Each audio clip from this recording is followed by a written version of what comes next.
हाय दोस्तों, welcome back. मैं हूं अमृता और आपका वीकेंड मजेदार बनाने के लिए मैं एक हॉरर फ्लिक लेके आई हूँ, scary stories to tell in the dark. ये मूवी 2019 में रिलीज हुई थी। कहानी शुरू होती है 1968 में मिल वैली नाम के एक छोटे से टाउन में। हैलोवीन की रात थी और हम कुछ टीनेजर्स को देखते हैं। स्टेला, उसका दोस्त चक और ऑगी, ये तीनों भी टॉमी नाम के एक लड़के के ऊपर प्रैंक खेल रहे थे। उसके कार के ऊपर अंडे फेंक के मार रहे थे क्योंकि टॉमी अक्सर उन्हें स्कूल में बुली करता था। इसके कारण टॉमी के कार का बैलेंस चला जाता है और टॉमी गुस्से में अपने दोस्तों के साथ इनका पीछा करने लगता है। स्टेला और उसके दोस्त भाग के एक ओपन थिएटर में पहुंच जाते हैं जहाँ पे वो रेमन नाम के एक लड़के की गाड़ी में जाके छुप जाते हैं। टॉमी उन्हें ढूंढ तो लेता है लेकिन बाकी लोगों के कारण वो कुछ कर नहीं पाता और वहाँ से निकल जाता है। तो यहाँ पे इनकी रेमन के साथ दोस्ती होती है और चारों भी बातें करने लगते हैं। रेमन दूसरे शहर से यहाँ पे आया हुआ था। अब यहाँ पे स्टेला को हैलोवीन की रात और भी मजेदार करनी थी, इसलिए वो रेमन को उनके साथ एक हॉन्टेड हाउस चलने के लिए कहती है। रेमन भी मान जाता है और ये चारों भी बेलोस फैमिली के मेंशन में आ जाते हैं।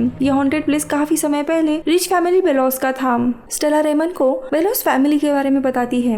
बेलोस फैमिली में सारा नाम की एक लड़की थी जिसने कई सारे छोटे बच्चों को मार डाला है। वो छोटे बच्चों को अपने कमरे की दीवार से भूतिया कहानी सुनाती थी और फिर उन्हें काले जादू का इस्तेमाल करके मार डालती थी और उनके खून से ही अपने किताब में स्कैरी स्टोरीज लिखा करती थी।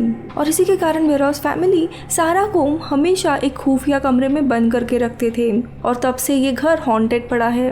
अब ये सब लोग रेमन के साथ उस घर में पहुंच जाते हैं। जब ये घर एक्सप्लोर कर रहे थे तब चक को घर में अचानक से एक बूढ़ी औरत दिखाई देती है और उसके साथ एक कुत्ता था जो इसे घूर रहा था। वो डर जाता है और वहाँ से निकल जाता है। तो स्टेला को दूसरी जगह पे एक सीक्रेट रूम दिखाई देती है जो बंद करके रखी थी, लेकिन ये बच्चे उस रूम को खोलते हैं और नीचे बेसमेंट तक पहुँच जाते हैं। ये वही कमरा था जहाँ पे सारा को बंद करके रखा जाता था। यहाँ पे स्टेला को सारा की वही स्कैरी किताब मिलती है जिसपे वो बच्चों के खून से कहानियां लिखा करती थी। अब ये लोग घर में ही थे तभी अचानक से टॉमी वहाँ पे आ जाता है इनका पीछा करते हुए। यहाँ पे टॉमी चक की बहन रूथ को डेट कर रहा था और वो भी टॉमी के साथ थी। अब यहाँ पे टॉमी इन चारों को भी उसी बेसमेंट के कमरे में लॉक करता है, लेकिन रूथ उसे काफी समझाने लगती है, इसीलिए वो गुस्से में रूथ को भी उसी बेसमेंट के कमरे में उनके साथ लॉक करके वहाँ से निकल जाता है।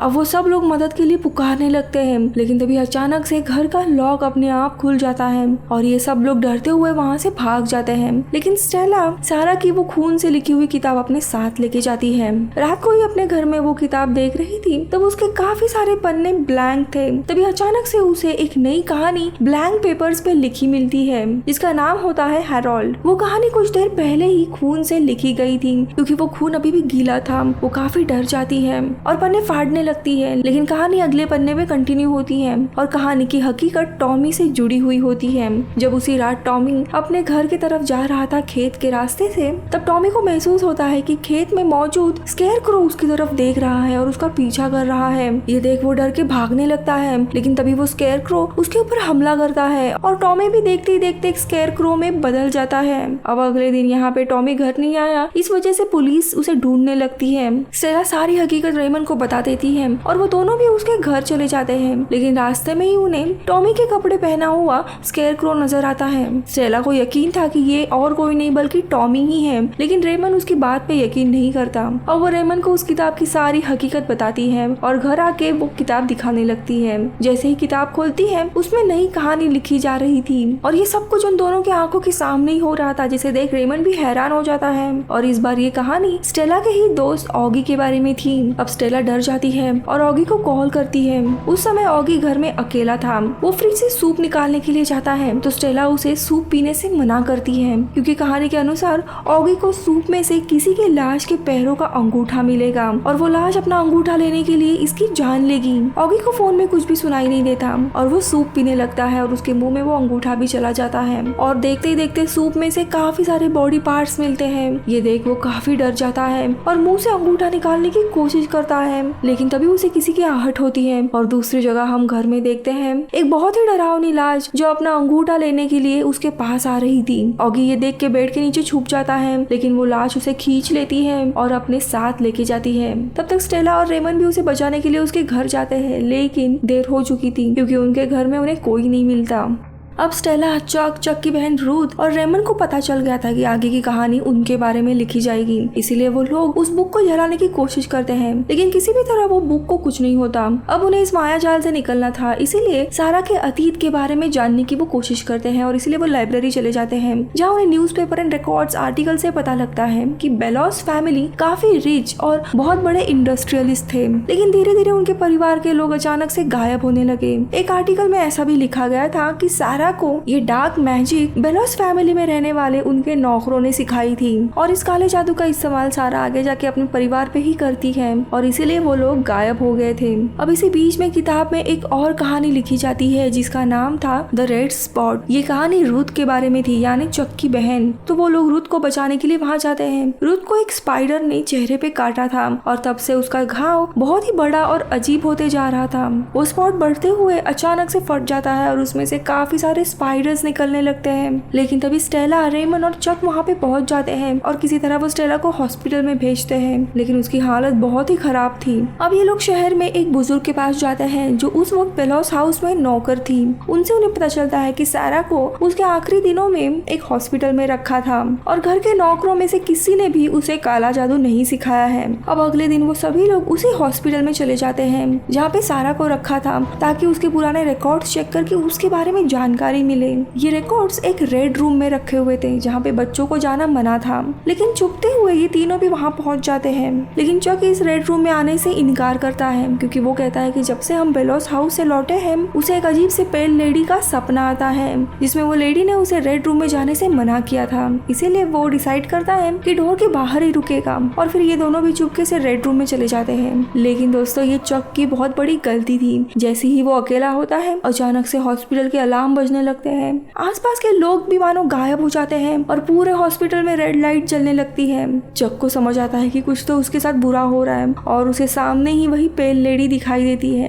उसे देख वो काफी डर जाता है और भागने लगता है, लेकिन वो लेडी उसे पकड़ लेती है और चक देखते ही देखते उसके शरीर के अंदर समा जाता है और गायब होता है। तो दूसरी जगह पे स्टेला और रेमन को एक रिकॉर्ड मिलता है और यहाँ पे सच्चाई का पता लगता है कि दरअसल सारा का भाई उसे शॉक देकर जबरदस्ती ये बोलने को कहता था कि उसी ने बच्चों को मारा है। वो आगे कह रही थी कि उसने कुछ भी नहीं किया था, वो निर्दोष है और वो बच्चे इसीलिए मारे गए थे क्योंकि बेलोस फैमिली के फैक्ट्री ने शहर के वाटर सप्लाई में मर्क्यूरी डंप किया था, यानी इंडस्ट्रियल वेस्ट। उसी पानी को पीने के कारण बच्चे बीमार होकर मारे गए थे। अपने इस गलती को छुपाने के लिए सारा का भाई ये सारा इल्जाम सारा के ऊपर डाल देता है। उसे बार बार वो शौक देके तड़पाता था, इसीलिए ना चाहते हुए भी एक दिन सारा ने ये सारी गलती अपने सर ले ली और काले जादू का इल्जाम भी खुद के सर पे ले लिया, जिसके कारण उसे पागल करार दे दिया, जबकि वो तो लोगों के सामने सच्चाई लाना चाहती थी। कुछ दिनों के बाद सारा की उसी हॉस्पिटल में मौत हो जाती है, लेकिन मरने के बाद वो आत्मा के रूप में वापस आ जाती है और उसी ने बेलोस फैमिली के हर एक मेंबर को मार डाला था।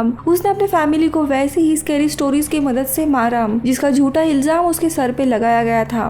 तभी स्टेला का ध्यान उस किताब पे जाता है जिसमें एक नई कहानी लिखी जा रही थी जिसका नाम था द ड्रीम। ये कहानी चक और पेल लेडी की थी। ये देख वो दोनों भी उस रूम से बाहर आते हैं और चक को ढूंढने लगते हैं, लेकिन वहाँ पे उन्हें चक नहीं बस उसका पेन दिखाई देता है, यानी अब वो भी गायब हो गया है। तभी हॉस्पिटल का स्टाफ आता है और इन्हें पकड़ लेता है और पुलिस के हवाले कर देते हैं। ये दोनों भी जेल में थे। तभी रेमन स्टेला को बताता है कि उसे सबसे ज्यादा डर जैंगली मैन की स्टोरी से लगता है। ये स्टोरी रेमन के भाई ने उसे बताई थी। आगे वो अपने भाई के बारे में बताता है कि जब वो वियतनाम वॉर में लड़ने के लिए गया था तो वहीं पे वो मर गया था और उसके शरीर को टुकड़ों में वापस भेजा गया था और उसके बाद रेमन को एज ए रिप्लेसमेंट ड्राफ्ट कर दिया गया था और इन्हीं दोनों बातों से वो आज भी भाग रहा है। उसी वक्त में पुलिस के हाथ में वो किताब आ जाती है और पुलिस नोटिस करता है कि उसमें कहानी अपने आप लिखी जा रही है। तभी अचानक से जेल की लाइट्स फ्लिक्स होने लगती है, बाहर जोरों से बारिश आने लगती है, मानो तूफान आ गया है और पुलिस स्टेशन में अचानक से किसी के बॉडी के पार्ट्स गिरने लगते हैं और वो जुड़कर जैंगली मैन बन जाता है।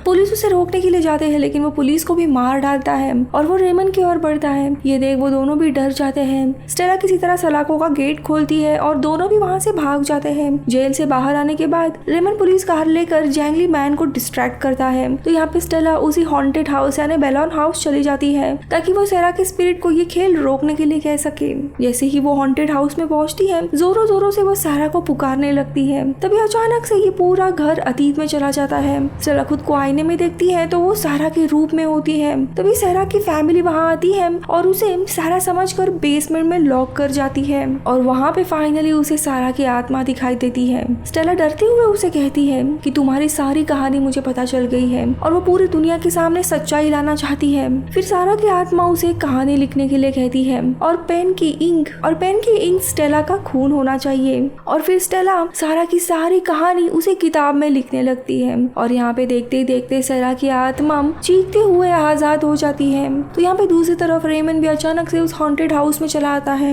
और जैंगली मैन उसे पकड़ लेता है।